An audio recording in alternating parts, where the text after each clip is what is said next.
Back to my channel. এখন ঘুম থেকে উঠে সবার প্রথমে আমি ব্রেকফাস্ট বানিয়ে নিয়েছি, বেগুন ভাজা, এপাশে রুটি, আর এদিকে হচ্ছে সুজি, ঘি দিয়ে সুজি, রুটি আর হচ্ছে বেগুন ভাজা, সবটাই হয়ে গেছে। আর এখন আমি চলে এসেছি একটু ঠাকুর প্রণাম সেরে নেবো সকাল সকাল ঘুম থেকে উঠে।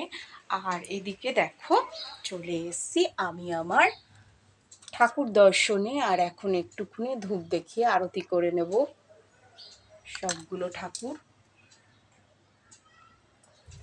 তো ফাইনালি ঠাকুর দর্শন হয়ে গেছে। আর আজকের বাইরের ওয়েদারটা কেমন কি একটু দেখে নেবো। আর তার আগে এই ঘরের ফাইনাল লুকসটা তোমাদের সঙ্গে একটু শেয়ার করে দিই।